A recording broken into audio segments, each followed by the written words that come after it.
the things we've observed is that getting the influencers involved in the product creation process can actually be really, really high leverage as well, right? Because they try every product in the market. They know what works. They know what doesn't. If they really like it, they can, they will be more attached to it if they had some contribution or feedback to it.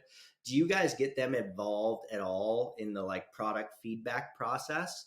Or is that something that you guys don't really do? Yeah, well, we do a lot of collabs, and when we do that, it's super in the kitchen with Jared. And I think that, what we do really well is that our team and Jared has a really great relationship with influencers and with creators. So they're, going out to lunch, they're meeting, they're chatting on the phone, they're texting. So they're hearing that feedback directly. And at the end of the day, to your point, these people are like the ultimate beauty junkie, the ultimate consumer, right? They've tried every single brow product on the market, every single mascara on the market. And what I love is when you can have those honest conversations with them. Like, what do you love about this product?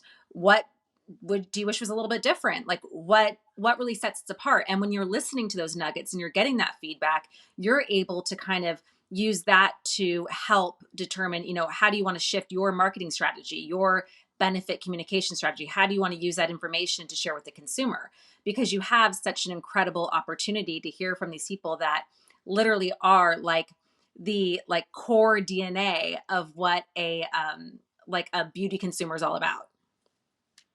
Yeah, talk to me a little bit about those collabs because I feel like that has been such a core part of your strategy and your success. When did those start? Like, what was the first time? Because you've been there since probably before they were happening. When was like the first collaboration, the first like light bulb moment of, wow, when we work with these people to co-create products, it can be Yeah, really we powerful. and when we do these things, it is not like some big reverse engineer fitting it into some product pipeline like we're going to do two of these a year or once every quarter. It's nothing like that. It's truly authentic. And I sometimes that word can be overused. You'll probably hear me say it like 10 times, during this session, but it's Same. it's just the truth. Like there's not a better word for it. I mean, it's literally like you're chatting with someone, you're meeting them, and Jared, who heads up, product and all things product, and he gets a connection with the person. He goes from there. I mean, I remember we worked with Vegas Naomi, who was this, and still is this incredible talent, but she really truly had this really unique perspective on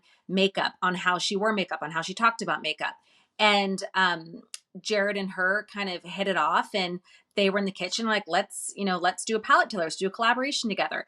And I think that is what makes the most successful collaborations, right? Is when there's already Mhm. that authentic friendship that you can build off of, or that authentic mutual respect, love of each other's craft, of love of what each other is doing.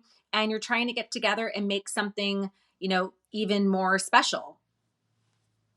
Well, and those are all long-term relationships as well, right? Like that's I think Exactly. one of the other things that people miss is like, "Oh, I'm just going to find a celebrity and we'll create a product together." And it's like I don't know how long you knew Vegas Nay, but he didn't meet her Years. that day, right? Yeah, years. And we're still friends, and I think that that is where the magic is. So when, you have new brands, or if you have someone who wants to create a brand, that's something that's really important that you take into mind is who is going to be the face of your brand, or who are you going to partner with. It's not this, scientific algorithm, or something that can be contrived in a boardroom. It Hmm. really comes down to, and because consumers can totally sniff that out, right? It comes down to creating magic, creating something special together, and bringing two unique different people with different perspectives, personalities, past experiences, and bringing them together to birth something new. um, Otherwise, a brand should just keep staying in its lane and doing the same thing it's always doing, right? And these are the kind of surprise and delights for the consumer that I think really get them excited too. Well, and I think the advantage that you guys had in those early stages, as well as one that you've maintained, is that I think that's really intimidating, particularly for a brand that either has been around for a long time, has a lot of heritage, or hasn't done it before, right? So for Clinique to go out and do that would be, it'd be a bigger lift than for you guys to do it when you were just kind of up and coming and getting started. Um, so yeah, it was you guys are way ahead of your time on that one. And then oh Oh, I was just going to say, I think Connor, anyone can do it. It comes down to the people, right?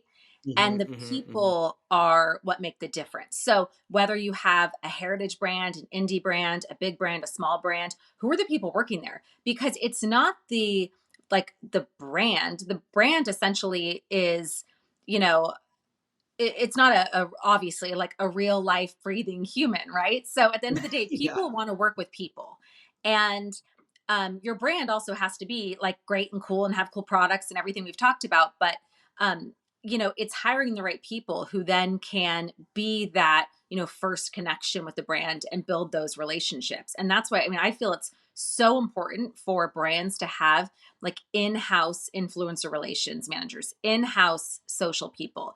You can work with agencies, sure. And there's a lot of great agencies out there. But you're just never going to create that connection. And it's always is going to be a big sticking point to taking it to the next level.